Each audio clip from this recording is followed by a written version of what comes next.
Sunbeam Varuna में कारगिल युद्ध की 25वीं वर्षगांठ के अवसर पर 5 जुलाई शनिवार को एक विशेष कार्यक्रम का आयोजन किया गया। इसमें पूर्व थल सेनाध्यक्ष जनरल वेद प्रकाश मलिक ने अपने विचार साझा किए। कार्यक्रम का उद्देश्य कारगिल युद्ध की यादों को ताज़ा करना और उन वीर सैनिकों को सम्मानित करना था जिन्होंने देश की रक्षा के लिए अपने प्राण न्यौछावर कर दिए।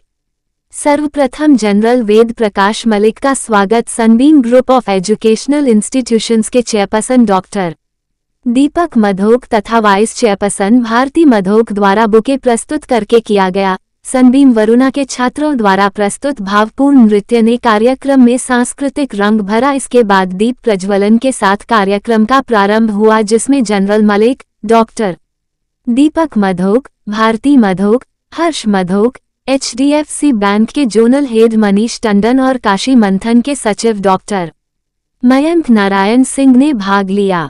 सनबीम एजुकेशनल इंस्टीट्यूशंस के मानद निदेशक हर्ष मधोक ने जनरल मलिक और कार्यक्रम के विषय का परिचय दिया। इसके बाद मनीष टंडन ने राष्ट्र निर्माण के प्रयासों के महत्व पर अपने विचार प्रस्तुत किए और डॉक्टर मयंक नारायण सिंह ने मुख्य विषय का परिचय दिया। मुख्य व्याख्यान के दौरान जनरल वेद प्रकाश मलिक ने कारगिल युद्ध, एक प्रमुख की यादें शीर्षक से अपने व्यक्तिगत अनुभव और रणनीतिक दृष्टिकोण साझा किए। उन्होंने अपने व्याख्यान में सैनिकों की वीरता और बलिदान को याद किया और उनके बलिदान को याद रखने तथा उन्हें सम्मानित करने के महत्व को प्रतिपादित किया। कार्यक्रम के अंत में एक संवादात्मक प्रश्नोत्तर सत्र हुआ, जिसमें दर्शकों ने जनरल मलिक से बातचीत की। इस सत्र का संचालन स्नेहा रॉय ने किया। इसके बाद जनरल मलिक को उनके योगदान के सम्मान स्वरूप स्मृति चिन्ह भेंट किया गया। कार्यक्रम का समापन Sunbeam group of educational institutions के अध्यक्ष डॉक्टर दीपक मधोक के द्वारा धन्यवाद ज्ञापन के साथ हुआ। वाराणसी से संतोष कुमार सिंह की report. With Pakistan and China and commanded units and formations in the counter-terrorist insurgency operations in the northeast, J&K and Punjab. As a senior staff officer, he dealt with operations in Sri Lanka and Maldives and was involved in military diplomacy with large number of countries including China, Nepal, Bhutan, Israel and Myanmar. In 1999, as Army Chief and Chairman Chief of Staff Committee, he planned, coordinated and oversaw execution of प्रति अपनी आस्था का उल्लेख करते हुए आप सभी को हर्ष के साथ बताते हैं कि अखंड भारत की अति विशिष्ट और अति दुर्गम भूभाग कारगिल में भी हमारी बैंक अपनी सेवाएं दे रहा है। आपको जानकर खुशी होगी कि केदारनाथ चोटी पे भी हमारे बैंक संवेदनशील सीमा रेखा, जहां सामान्य जीवन मुश्किल ही नहीं असंभव ही, वहां पर हमारी सेना ने जीवन को नया आयाम दिया। ऐसा इतिहास रचा जो सदियों तक हर देशवासी की रगों में देशभक्ति की प्रेरणा के साथ दौड़ता रहेगा। कारगिल युद्ध का विजय दिवस पर हर भारतीय जनमानस वही प्रमुख स्थान रखता है जो अनुभूति हम सभी को देश के लोकतंत्र और गणतंत्र बनते समय महसूस की थी। जय हिंद, जय भारत। सनबीम के बच्चों से और EPS के बच्चे संततुरानंद ज्ञान दीप इतना तो बनता है। अभी मनीष जी ने काफी कुछ कह दिया हम लोगों के बारे में। जनरल मलिक सर हम लोग 2018 में we started in 2018 and I'll be very dishonest if I say that the sailing has been very smooth for Kashi Manthan. Not many supporters, the idea everybody feels कि वो आइडिया बहुत अच्छी है, but not many people step up. मैंने एक event में एक बार कहा भी था कि राणा प्रताप जब युद्ध करके हार गए थे और वो भीलों के बीच में शरण लिए थे, so he was thinking of giving up कि अब ये युद्ध नहीं होगा, जब ऐसे की चिंता मत करिए। तो मेरे लिए सनबीम एक इंटेलेक्चुअल पार्टनर बन करके वैसे ही उभरा है और HDFC बैंक एक फाइनेंशियल पार्टनर बन करके वैसे ही उभरा है। मेरे लिए आप दोनों भामाशाह हैं। Thank you both. Mayank has already given to you the introduction of the war, but let me show you a few slides to give you an indication how the war started. In May 1998, first India and then Pakistan, we had carried out nuclear weapons test. और दोनों देशों ने ये सोच विचार किया कि अब हम दोनों ही न्यूक्लियर शक्तियाँ बन गई हैं और न्यूक्लियर शक्तियाँ आपस में नहीं लड़ती हैं. And that is what the Prime Ministers, the political leadership of both countries, they felt.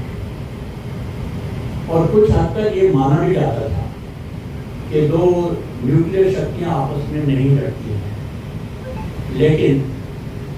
लेकिन हालात कुछ बदल गए और पहले तो दोनों प्राइम मिनिस्टर ने समझौता किया आपस में.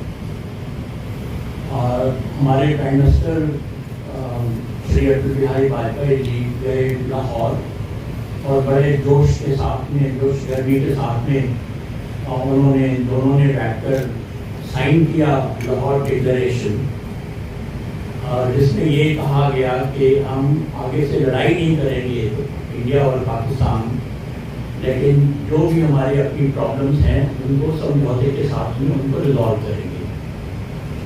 तो ये चीज़ पूरी दुनिया ने देखी और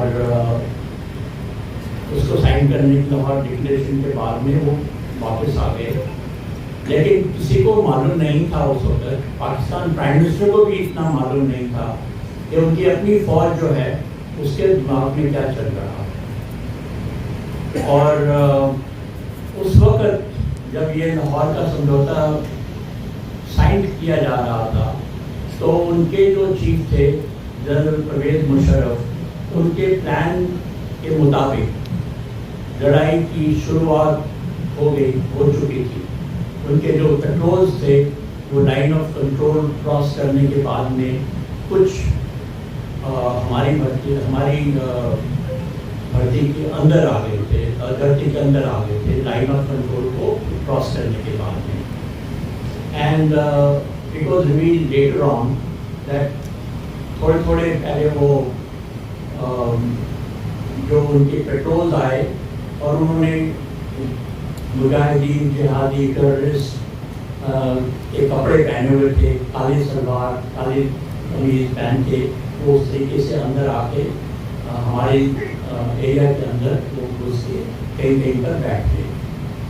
और जैसा कि अभी नैन्सी ने बताया है तो वो 3-4 मई के आसपास हमारे किसी गडरिये ने वहाँ पर जो शेफर्ड थे उन्होंने देखा और फिर वो पता चला कि कहीं पर ये लोग आके बैठे हुए हैं. लेकिन फिर भी इतना किसी को मालूम नहीं था क्योंकि कोई इन्फॉर्मेशन नहीं थी. इंटेलिजेंस वाले हम लोगों को ये कह रहे थे कि इंडिया और पाकिस्तान में अब लड़ाई होगी ही नहीं और पाकिस्तान की कोई तैयारी भी नहीं है लड़ाई करने की. That is what the information which was being given to us. और मैं भी उस वक्त ऑफिशियल ड्यूटी के लिए यूरोप में गया और 9 या 10 तारीख को पूरा पता नहीं था. लोगों ने बोला कि यहाँ पर 1-2 जगह पर हैं तो उनको हम जैसे पहले भी करते हैं उनको खदेड़ देंगे या मार देंगे टेररिस्ट को. और ऐसा ये चीज़ें ज़्यादा जगह के ऊपर नज़र आने शुरू हो गए. कहीं पर ये और बैठे हुए हैं. तो उन चीज़ों को देखने के बाद में उस वक्त मैं कोई 20 तारीख को वापस आया था यूरोप से अपनी ऑफिशियल ड्यूटी के बाद में. और फिर मैंने और बाकी लोगों ने मिलकर ये देखा कि ये लोग टेररिस्ट तो नहीं हैं, ये सारी जो कार्रवाई कर रहे हैं वो पाकिस्तान आर्मी के आदमी लगते हैं. तभी भी इंटेलिजेंस एजेंसीज ने मेरी बात नहीं मानी और उन्होंने बोला नहीं कम से कम 70-75% जो हैं ये सारे टेररिस्ट हैं और शायद 20-30% जो है वो पाकिस्तान आर्मी के लोग होंगे. लेकिन 1-2 दिन जब मैं वहाँ पर गया लोगों से ब्रीफिंग ली तो मुझे अपने दिल में ये यकीन हो गया कि टेररिस्ट ऐसा काम नहीं करते. वो तो भाग जाते हैं गोली चलाकर और कैजुअल्टीज नहीं अपनी देखना मांगते. तो ये लोग आर्टिलरी फायर सपोर्ट भी इनको मिल रही है, कहीं पर हेलीकॉप्टर भी नज़र आए. तो उसके ऊपर उस दिन हम लोग आपस में बातचीत करते रहे थे पाकिस्तान आर्मी की।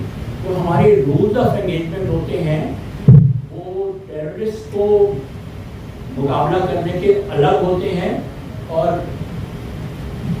दुश्मन की फौज के साथ में जो हम मुकाबला करते हैं वो रूल्स ऑफ एंगेजमेंट हमारे अलग होते हैं। आप एक बात एक